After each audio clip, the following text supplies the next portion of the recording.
Sure short one question, types of contraceptive. Number 1 temporary, number 2 permanent. Permanent जहां reversibility बहुत poor है। तो पहले बात करते हैं टेम्परेरी। नंबर 1 इसमें याद रखना है आपको नेचुरल मेथड। इसके 3 एग्जांपल, पीरियोडिक अबस्टिनेंस या रिदम मेथड भी बोल सकते हो उसको। नंबर 2 विड्रॉल मेथड और नंबर 3 लैक्टेशनल एमेनोरिया। इसके बाद हम बात करेंगे तो केमिकल मेथड। केमिकल मेथड के अंदर ध्यान रखना है आपको, ये स्पर्मिसाइडल केमिकल्स होते हैं जो जेल टैबलेट्स फॉर्म की फॉर्म में हो सकते हैं। Number 3 barrier method.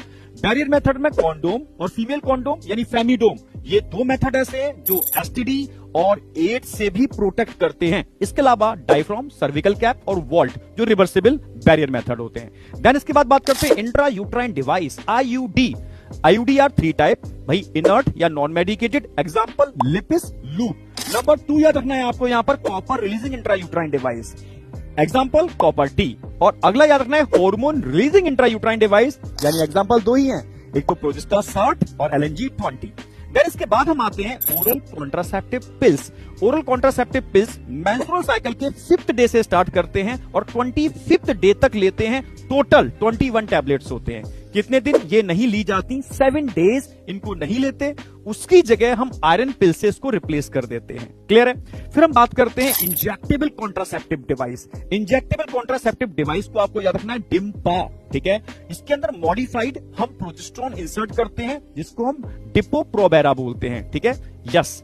देन इसके बाद आपको याद रखना है implant. It is also called nor plant, जो 3 ईयर से 5 ईयर तक के लिए होता है, जिसको अपर आर्म्स में सब डर्मल रीजन में इम्प्लांट करते हैं। इसमें सिलिका के 6 कैप्सूल होते हैं जिसमें प्रोजेस्टेरोन होता है। देन अगेन इसके बाद आता है इमरजेंसी कॉन्ट्रासेप्टिव डिवाइस, जिसके अंदर आईयूडी भी आ सकता है या मिफीपेरिस्ट्रोन टैबलेट भी आती है। हाँ, intra uterine device unprotected sex की अगर 72 घंटे 72 आवर के अंदर इंप्लांट कर दी जाए तो ही ये इमरजेंसी कॉन्ट्रासेप्टिव की तरह वर्क करेगी। क्लियर है? मिफीपेरिस्ट्रोन RU486 ये एक सिंगल टैबलेट है जो एबॉर्शन में भी यूज होती है और इमरजेंसी कॉन्ट्रासेप्टिव का तो काम करती ही है। देन इसके बाद बात आती है permanent method. Permanent method male के अंदर होते हैं वासेक्टोमी और फीमेल में होती है ट्यूबेक्टोमी। वासेक्टोमी में दोनों वास डिफरेंस को निकाल करके लाइगेट करके कट किया जाता है और सेम ट्यूबेक्टोमी के अंदर दोनों फैलोपियन ट्यूब को आप कट करके लाइगेट कर देते हो। तो ये दोनों मेथड यहां पर आके एंड होते हैं।